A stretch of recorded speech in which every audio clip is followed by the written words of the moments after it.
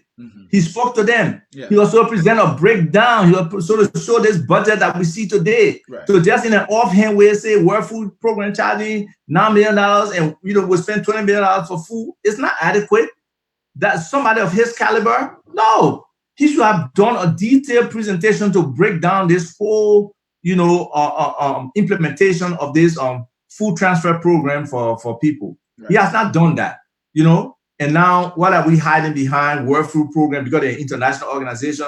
So are we just going to accept any budget they give us or anything we say? No, the people who work for those things are people, like anybody. It's just that they got a job with the international community, but that doesn't mean they're any more qualified, they're any more analytical, or any more exposed than other people. Yes, they have the system. We respect the system and what they do, but there are alternatives to implementing projects rather than just using these particular people. So I think it's something that needs to be rethought. All right, folks watching us here at Focus on Liberia. You are watching the program HOW-I-C-8 with Vah Tukpah Jr. It's a weekly broadcast here at Focus on Liberia where Ase discusses the issue and says how he sees them. So welcome to the program. If you're just joining us, and don't hesitate to hit the share button as well. Yeah, so Mr. Tukpah, I don't know. So where do we go from here with this whole thing? Should we just accept this now? I mean, it's for the World Food Program. It's from our government. Maybe they did their homework. Is that the explanation, or is how we're going to settle with this now? Look, and given what's happening today, with COVID-19, I don't know if we ever finish with our first wave, but the infections are ramping up. More people are getting infected, and we get to die in a second. Okay. But we can't just accept these numbers. Our lawmakers need to step up. They need to get some support in terms of analysis to really understand what's going on with these numbers. They got probably, I want to believe that they got one or two, people within their midst who can do some of this analysis, or they at least got staff. Why are they having all these huge budgets and they don't have legitimate professionals who can do this stuff for them, even if they're sleeping? Because this is not complex. This is simple analysis that they can do and do an alternative analysis. What other, facilities, operations, companies, etc., exist on the ground that could do the same work that this World Food Program is claiming that it will be doing for us, that can execute it effectively, So at some point, we have to start building our own capacity to execute these things that they don't need, to bring in international NGOs for simple things like distribution in our own communities that we are supposed to be well aware of and knowledgeable of and be able to, do this kind of stuff. So it's just frustrating sometimes for some of us to see, these things happening without the right level of,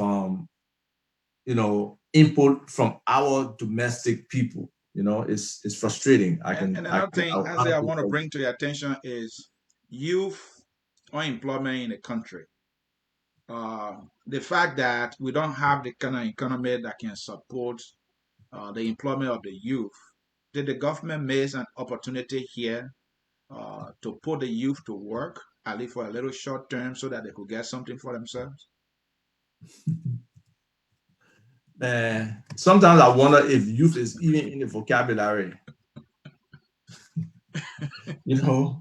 And especially a country that is hugely dependent on its youth.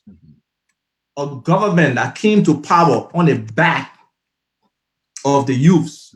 I can clearly say, without the CDC Youth League and the energy, it put into recruiting other youths to be a part of this movement, that makes the CDC. The CDC will not have been successful.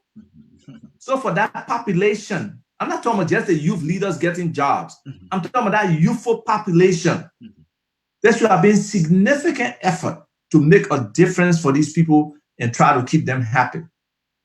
And that's one of the reasons why, I personally was with the CDC. Because I wanted these youths, they are really the future.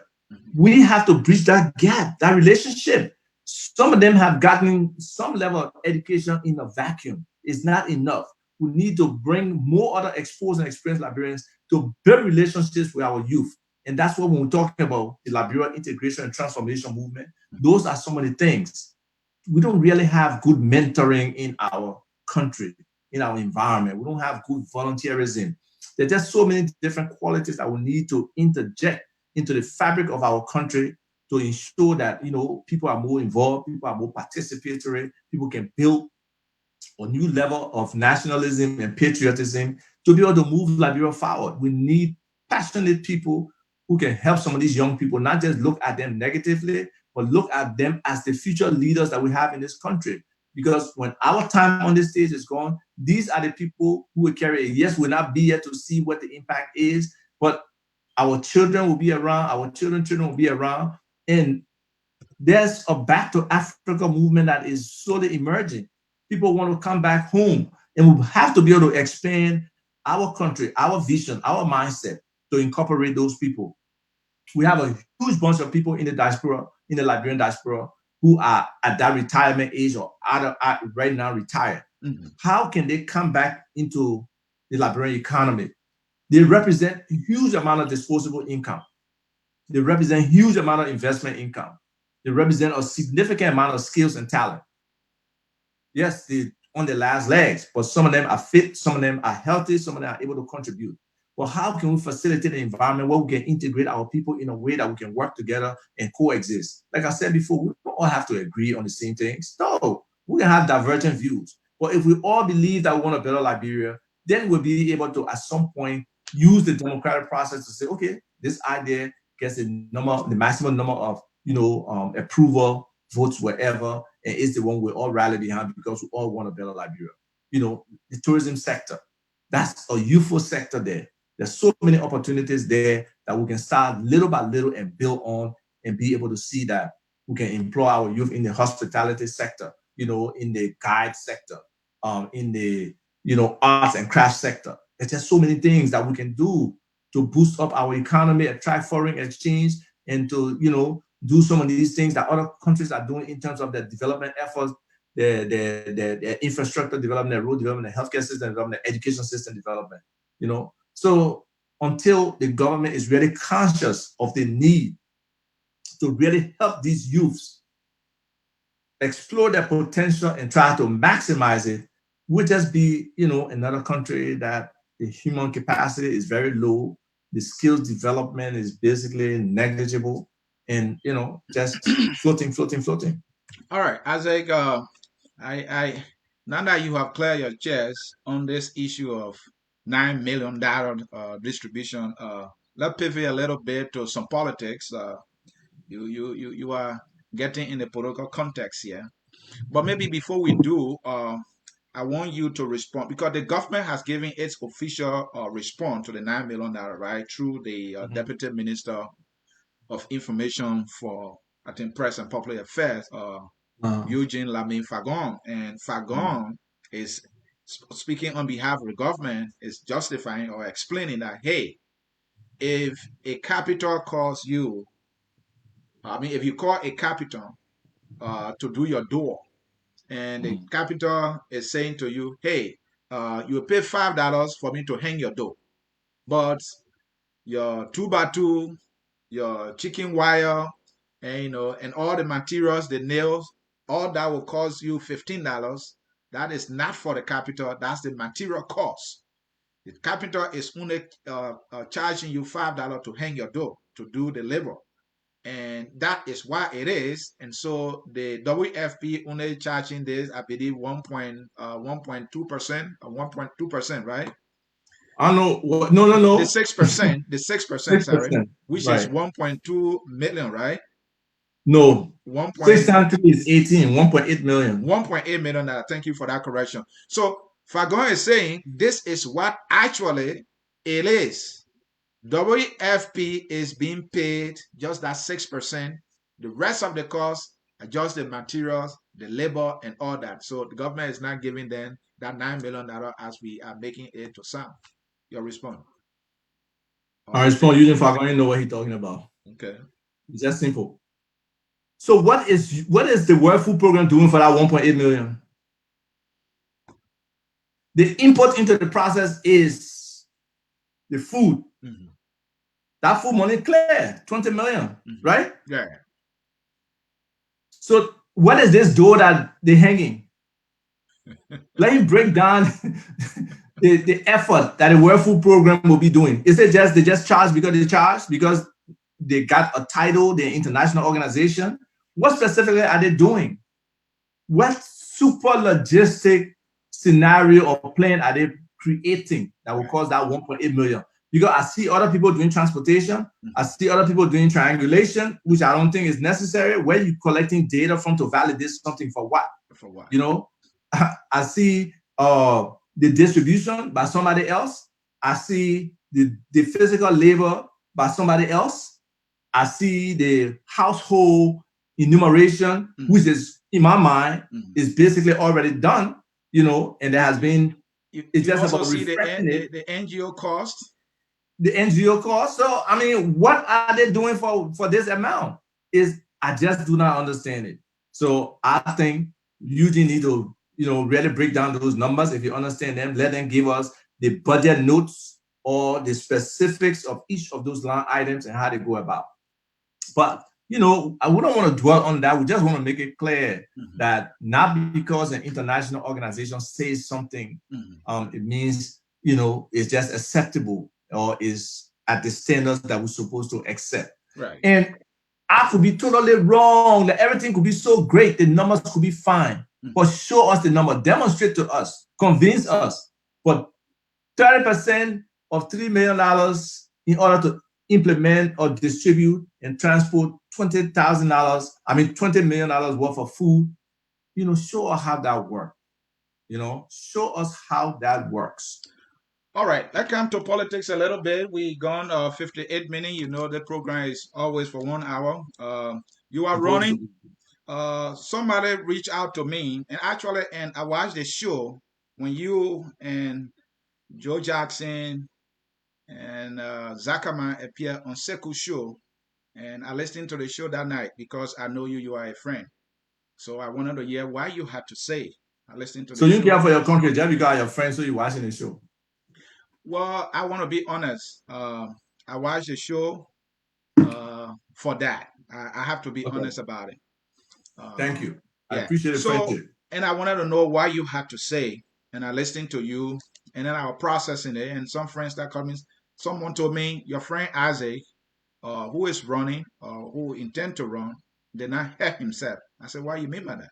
He said, well, when he was asked whether he want to apologize to the Liberian people, when Seku asked the question of they selling a byproduct, yeah, meaning President Weah to the country, he said no, he does not see why he has to apologize. And some people are believing that you didn't help yourself, and I believe that too. I felt that you needed to apologize and avoid this defending, because what you said is you empathize with the people that they have to deal with what they're dealing with right now as the result of a leadership that is not performing up to expectation. You share their sympathy, but when it comes to apology, no, you don't share that.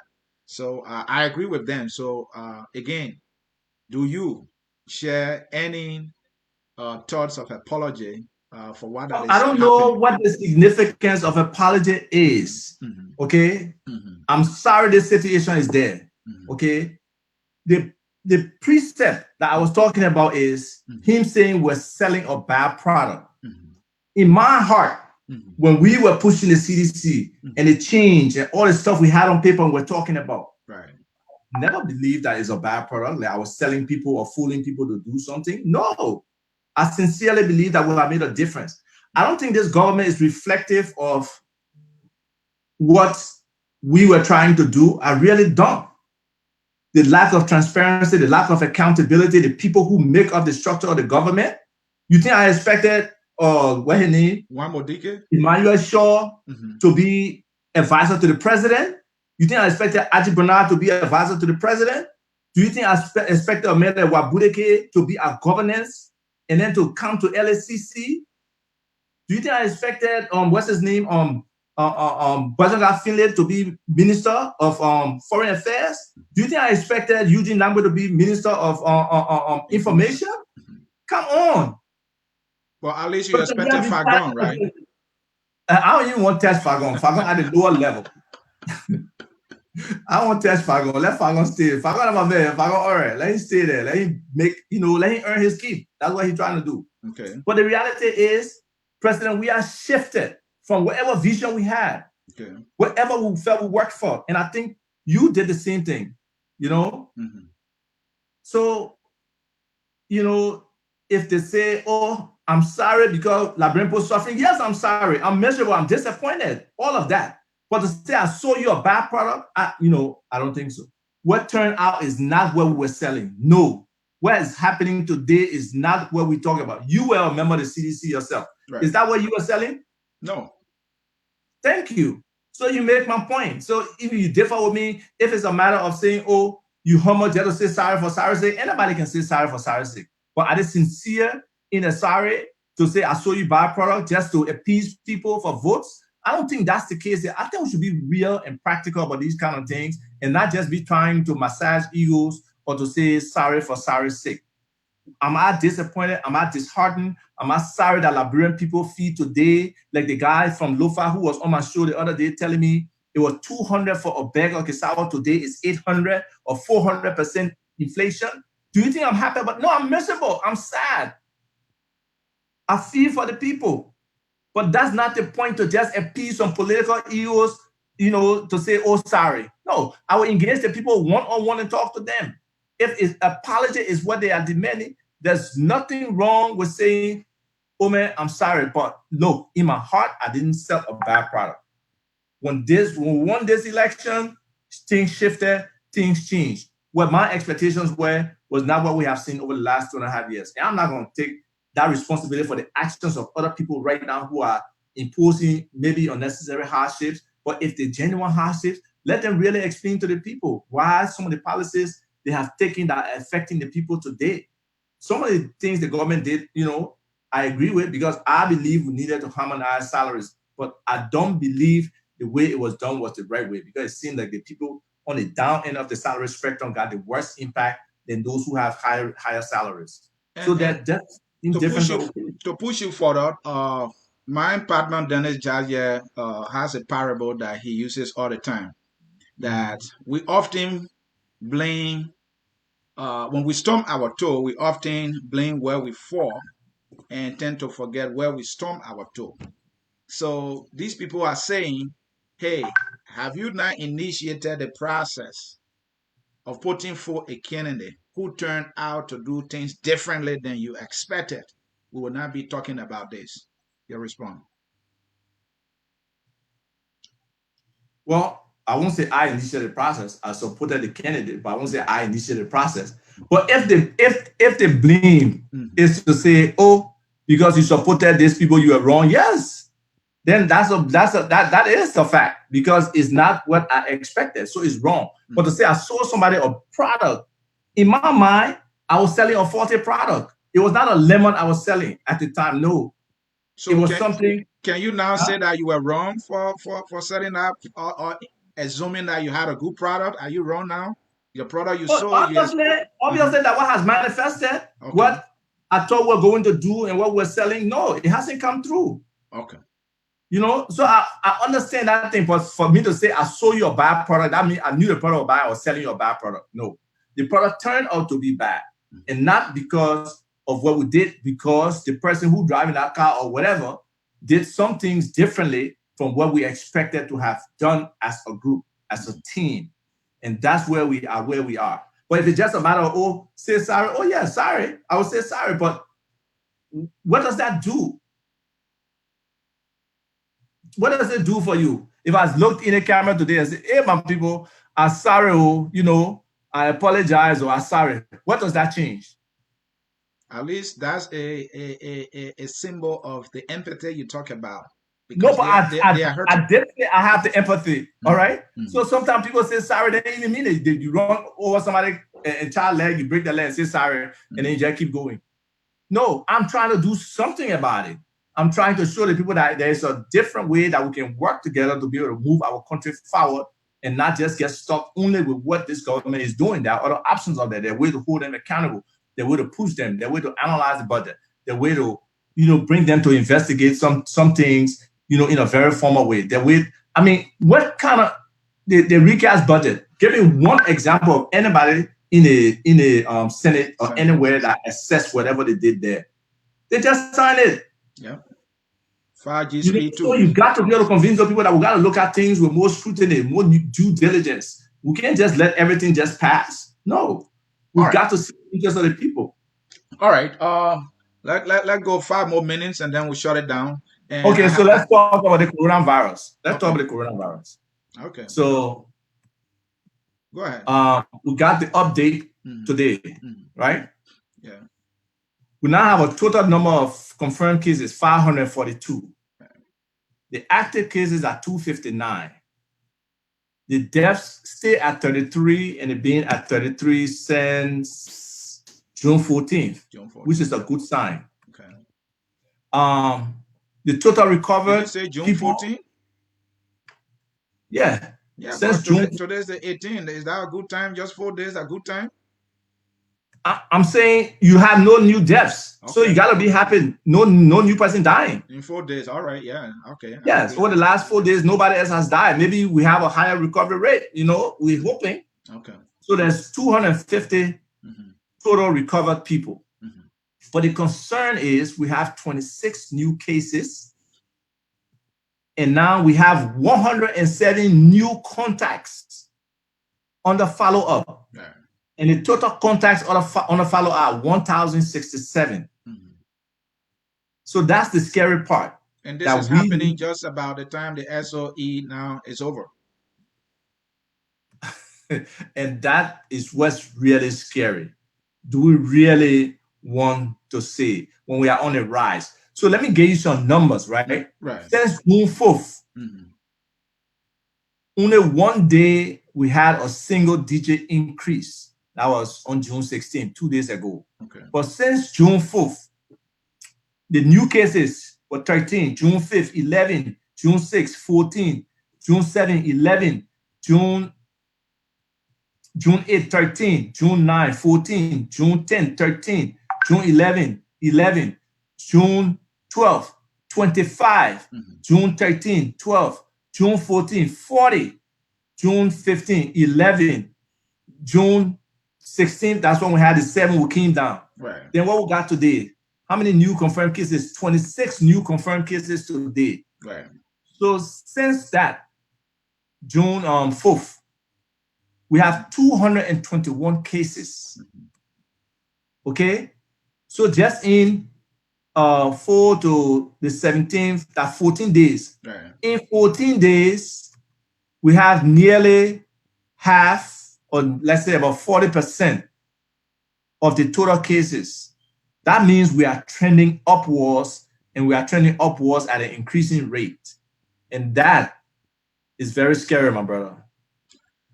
Indeed, I can't say anything to that. You are spot on that. But another new thing happened. You are not aspiring, like maybe we have a new net boss designate, as well as a co-chairperson. The opposition is making noise about it. Say these individuals are partisans. These individuals are people who share very close proximity with the president, and it's a recipe for confusion. Your thoughts? This is how I see it with Vah Tukpah. I want to hear how you see it. Well, how I see that, we have always said the president has the appointing power. Okay. Okay. there's no balance in the net distribution in terms of political party participation on the committee, in terms of commissioners. Right. So to that extent, I don't know that the opposition can cry about it or not cry about it. We cried about it in terms of when we were in opposition, with the CDC for the appointments. Okay. There have been instances, I believe, where some appointments didn't work. Hopefully, those kind of situations will continue. And when you want to express your dissent, there's so many ways to express your dissent. Just sitting and crying may not be enough. Revealing factual instances about those relationships or how people are looking at them may probably be a way for you to make a case for those appointments, where you can validate the partisan nature, whether the person ran on the party ticket before, or whether they were party official, or how involved they were with the party. And just to show that it's been stacked with partisans. We do have some unaffiliated Liberians who are, who have significant integrity and great reputation that are out there that could be on the commission. So it's about significant number of lawmakers, how should I say, opposition lawmakers. Can they come with a revision to the National Elections Commission Act, the act that created the National Elections Commission, and ask for a better distribution? Is that possible? So there are ways to go about it. I mean, we were not successful in some of the attempts we made in terms of, who were appointed, who were not appointed. Right. But sometimes I always believe that protest makes a difference. Some people say it doesn't, but I believe if you have an issue that you stand on your principle about, make a stand about it. So the opposition probably need to take whatever action they see fit to be able to bring that awareness to the table, that the Election Commission, they are concerned at this early stage that there will be, partisans' interest expressed in the results, in the process, because there's a lot of influence the Elections Commission hold, right, in terms of candidates, in terms of adjudication, in terms of the counting process, in terms of if there's any controversy, the decision they come to. So if you got one body of people thinking the same way, right, so there's a likelihood that, you may not get any kind of result that you expect, as an opposition. That's a fair point that you just made, because I'm reminded about the Simmons Serena Seaforth issue. It was reported that the president was about to nominate him, and the opposition blocked him out, talk about his past records and all that. And we see that the president make a detour. So if you have something about a candidate that you think is significant enough that they would not make a good fit for that position, make it known other than the usual, crying baby that people would do. And you alluded to that when, CDC, your party still, I believe, in opposition. Go ahead. Yeah, you guys cry about everything. What's this guy? Jerome Kokoya. I understand people said other people say he ran on Unity Party ticket, and all that. He got appointed. CDC won the election.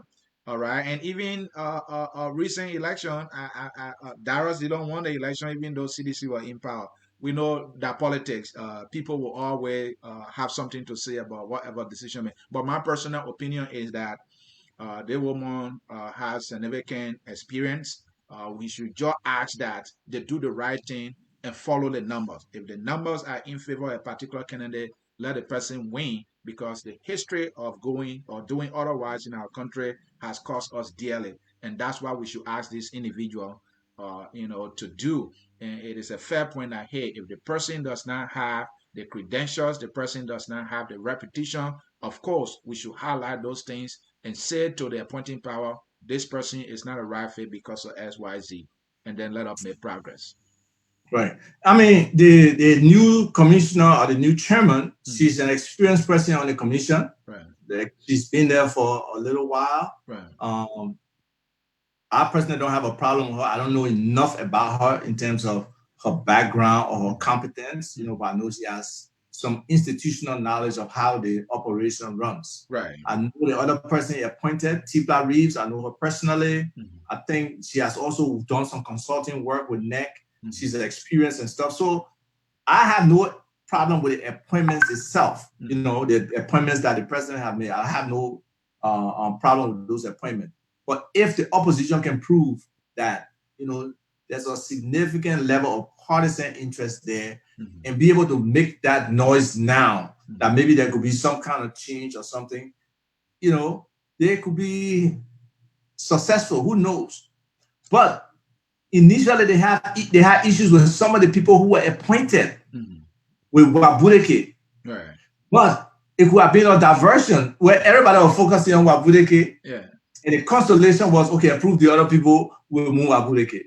But that should not be the kind of compromise with these kind of sensitive appointments that can really determine stability and the forward move of the country. Right. You know, people got to be principled in their approach to these kind of appointments and hold their ground, you know.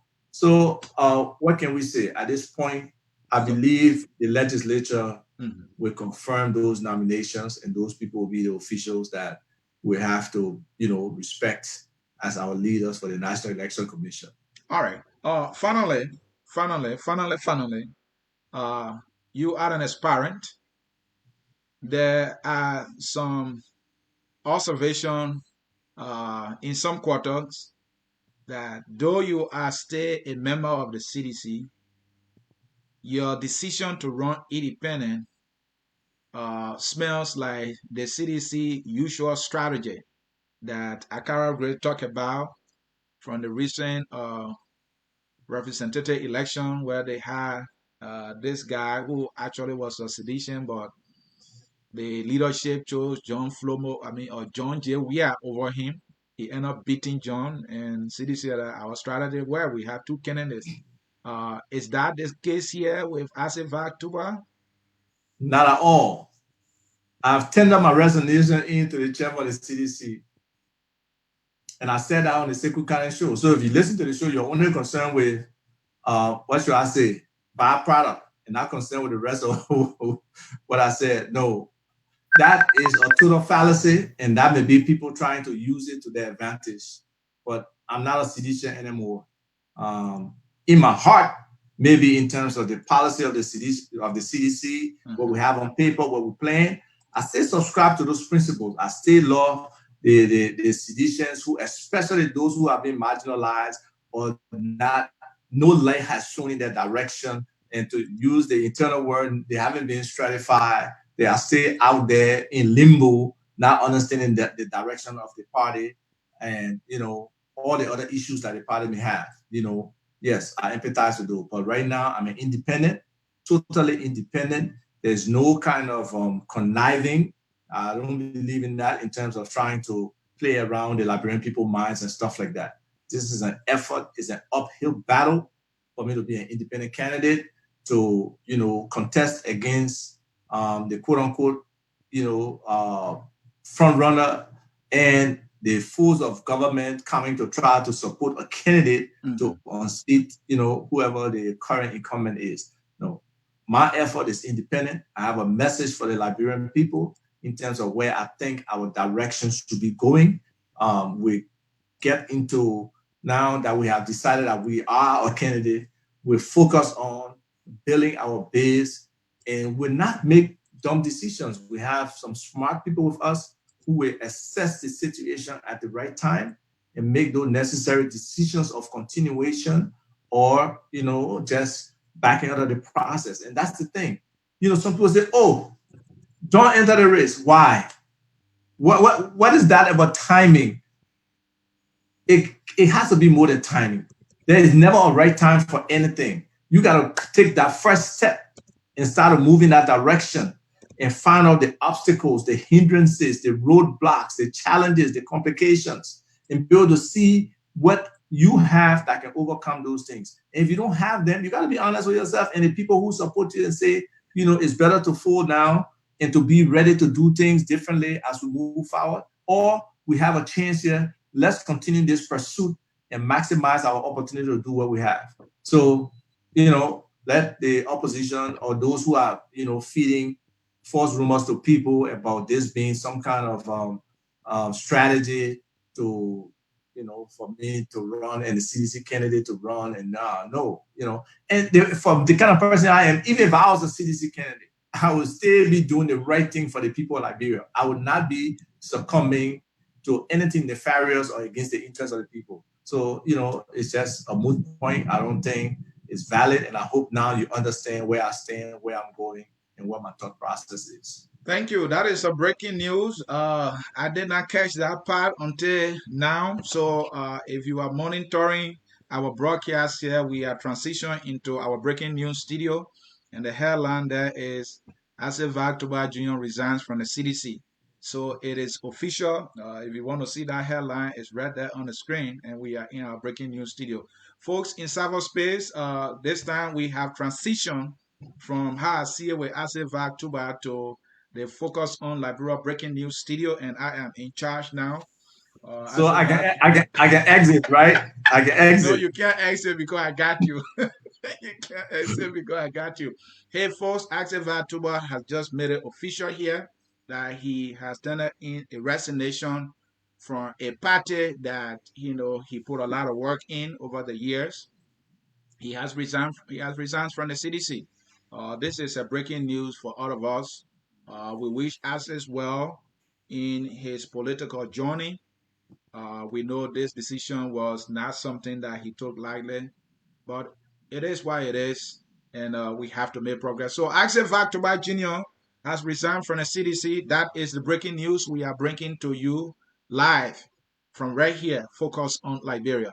So, Isaac, I know the question that usually comes to others' mind when a bigger name in politics resign is, where is your future? So tell us what organization, if not political, or maybe a pressure group that you intend to be working with now as you embark on this journey to take a Monserrato Senate seat so that you can be able to contribute to your country. How? Tell us. So we have been talking about the Liberia integration and transformation movement. We have seen how disjointed and separated our society is. And we believe that for our country to move forward, we need all hands on deck. There has been tendencies with some governments to kind of distance themselves from competent and capable Liberians who can help in so many different ways. Right. Whether it's threats, whether it's insecurities, whether it's complexes, whether it's genuine feelings of these people can't contribute or they can't help us, whatever they are, we need to break down those barriers and work together more effectively. There are so many different divisions on the ground: diaspora, country, Congo, Crown, what do you call it? Crown and Guillermo, Mandingo. There are just so many levels of division, and people thrive on these things, sometimes to boost their own relevance, sometimes to use it for political, advancement and stuff like that. So we are trying to break those things down and try to see how we can integrate our people. And then there's a lot of different mindsets that we have about things that need to change. There's a lot of just fundamental education and awareness that has to be created for our people in terms of elections. How do you assess a candidate? In terms of, this whole development process, in terms of volunteerism, in terms of empowerment, in terms of, some of the different things that can make, communities develop, make your country develop, from the whole identification thing, who is really a citizen of Liberia, to some of the stuff they talk about with regards to, dual citizenship and other things, and trying to, that's why that whole Proposition 1, we have a special show for Proposition 1, where we'll bring in somebody like Councillor Tish Jallo to break it down for people to understand. People in the diaspora who think some people who supporting Proposition 1 really is in their interest when they are already, in a situation where they have full citizenship. Their citizenship cannot be tampered with. They can't lose their citizenship. And now it's about a class of people only, not all Liberians in the diaspora, wherever, who have been impacted. So bringing that knowledge to people and understanding that we are here to advocate for everything Liberian. We are trying to and empower Liberian, bring together those people who have idealistic thinking, about the vision for Liberia, and those common minds, those people who share those opinions, how they can come together and be one with each other. Because there's some people on the ground doing great things, doing, things that if they have a little bit more revenue or they have a little better organizational structure, they could be impactful, and really make a difference. So how do we connect those people with the resources they need, with the capacity they need, with some of the experience they need that can help them maybe from an advisory perspective or an actual hands-on perspective in joining them to do what they do. So it would take a lot of work. It's an organization that's about getting us to a better Liberia, creating a better future for our children and the potential they have, and being able to utilize it, and just not only in terms of political, it's about education, it's about healthcare. It's about, the different sectors that we think are priority growth sectors, like the tourism sector, the agriculture sector. How can we bring all these things together? That's what the Liberia Integration and Transformation Movement is about, and that's what we'll be pushing. So we're not thinking about like necessarily joining some other organization or coming up with another political party. That's not the objective. The objective now is how can we channel energies towards true development, participatory development that our people can benefit from. Thank you. And then you are an aspirant now. You'll be running You like independent. that? You like that word, eh? I like that word because that is a good word. So you have barely less than 6 months to election. I So see is, you is it is comfortably it seated in confirmed? your home. Is it confirmed? Is it confirmed that it's What? in December? Yes, it is confirmed, December 8th to be exact. So please be on top of that. Uh, you have to be on the ground. You need about maybe Without 4 months doubt. of door knocking and ground walking to make it happen. So when are At you heavy on minimum. the ground? As soon as things open up on this end where I can travel, if it comes to the point we got to go over the border in Canada to be able to make it to Liberia, Right. yes. But early to mid-August should be that time frame that we should be on the ground to be able to make this thing a reality. But notwithstanding, we are working. Yes. Nobody will set my time frame. I know I saw your face just now. We have a plan. We are working our plan. So we do what we can to the best of our ability I'm gonna to start be able looking to. at my face. Tell your things. Start looking at my face. Maybe your face reflects the reaction of your audience too. So I gotta touch on it. All right. All right, Isaac. We want to say thank you. This is a big announcement, your resignation from the CDC. We wish you well in your political journey. We have come to the end of the show. Please share your final thoughts with our audience, especially on your candidacy and your resignation, and give our people, some sense of hope. Liberia is in despair, politically and economically. No, I would really that's a great point. If we don't have vision, there's no hope. If we don't have hope, we have no opportunity to survive. We have no chance as a people. So we have a vision of a better Liberia that, in a better Monserrato County that we elaborate on and share consistently. It centers around, first at the highest level, this integration and transformation. That is what we need to start, that what needs to happen. And we are looking for people who believe in those precepts of, integration, that we need to do that and that we need to transform minds. Let them join us and come. Now, that's a separate institution. That institution will also look at being a kind of think tank, humanitarian organization where things are needed to do, volunteering to help.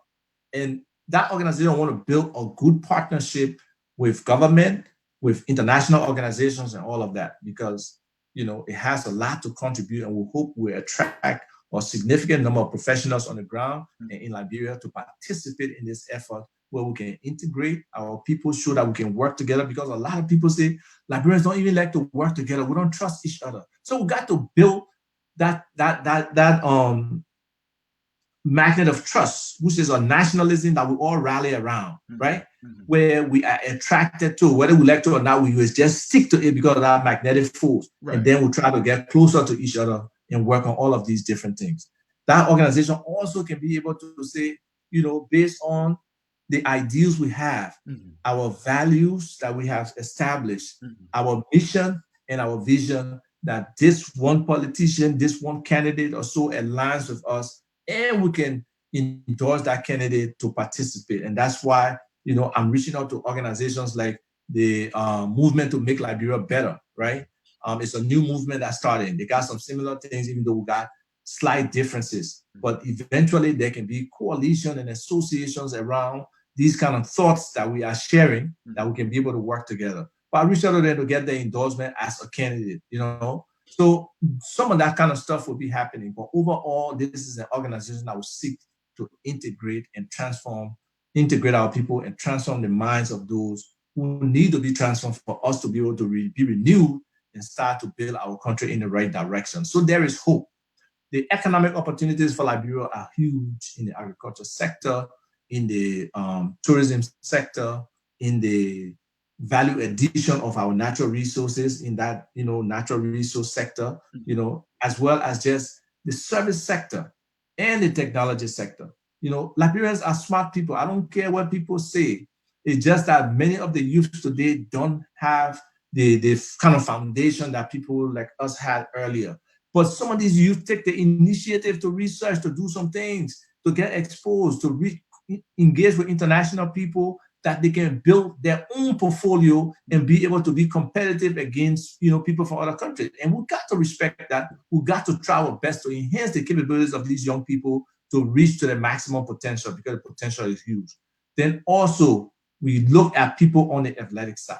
How can we improve athletic activities for our kids, or just recreational activities, that more kids can be involved, start thinking healthy, living healthy, and even get their parents involved? So all of those things are things that we need to look at. That's why there is hope. There is opportunity for Liberians to grow, to become better, for us to develop our country jointly, working together, collaborating. So Liberians should not be discouraged.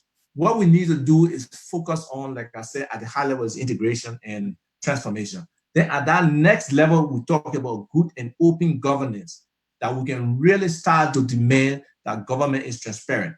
If government had been very transparent from the beginning, on this whole 9 million thing, the discussion would have been different from people thinking, an official from the World Food Program said they're only charging, 6%, which is $1.8 million. So where's the other 7.2 million? That's the question. Then World Food Program kind of said, no, we are telling the 900,000. So if that were clear, if TAPE had made a very clear presentation to the Senate on what the entire, picture is for the implementation of this food transfer program to our vulnerable population, it will have been less noise. But for some reason, information is hard to come by in this government. Even from some of the bills they have passed, the Bali Island Act, do we see it anywhere around? Has anybody read it? What's in it? And what's the hold up in terms of its implementation after the act?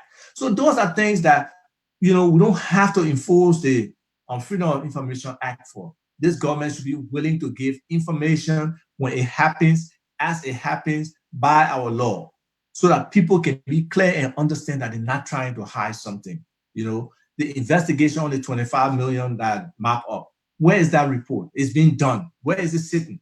So there are just so many things that are just unnecessary to be hidden, that will cause people to be suspicious and think otherwise. And those are that governance level in terms of accountability, transparency, integrity, that, and sharing of information. That's what on the next level. Then in terms of my own personal platform, I have education, I have healthcare, I have some of the basic things, water and sanitation, and then agriculture and tourism. Those are the 5 pillars that I focus on, that I believe we can make a significant difference for the Liberian people if we even do 30 to 40% of what we are dreaming for, especially the people in Montserrat, where there's a concentration in that urban sector of nearly 1.5 to 2 million. Are you trying to, this is not your program right now, Isaiah, you're trying to open another discussion yet. No. Focus on Liberia You does not asked me want to a charge question you. in terms of closing So please statement. close with this. Can they ask the Tuba to be for the Monserrato County seat, declare his asset and make it public? Will he not ask her to go to Temple of Justice or wherever to the courts before we can see his asset? Close with that. No, definitely not. We got to subscribe to our laws. We definitely declare our assets. We are poor. We'll be able to put our little scraps down and be very clear. We got no intention to get rich on the backs of the Liberian people. We believe that we can live on what we have and be able to help the Liberian people who are trying to steal from them, you know? So we're not worried about declaring assets. Assets will be definitely declared. Sources of income will be definitely declared, and we'll be able to share that information with people in a very transparent manner. All right. On that note, Isaac, we want to say thank you so very much. We wish you well in this journey to represent the people of Monserrato County as a senator. Thank you so much. We were happy to have had you. Again, you know, want to tell people every Thursday we are here. This is the How-I-C-8 show. We look to try to be a little bit more interactive, but we're still trying to build a base. Right. And we're still trying to, there's just so much hot news that come around. Like, you know, sometimes the injection of other ideas or other people coming on can be a little difficult, but we are working on that and we keep building. And I want to say thank you to Ansony, you know, for being there every Thursday, for making this show happen. And we look forward to, you know, continuing to provide information for the Liberian people. So thank you. Thank you. And so, folks, this is how we'll draw down the curtains here at Focus on Liberia on both the breaking news and how I see it with Vah Tukpah. I am answering Sieh, telling you that virus is still around, people. Don't dare forget about it. There are spike in the cases all around the world. We have to protect ourselves and our loved ones. If we all must stay together as we hope for that beautiful Liberia, that glorious land of liberty for which Isaac is running, we must protect ourselves first. And we want to remind you one thing.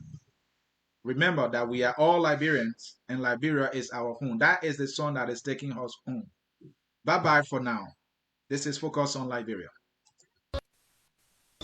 We are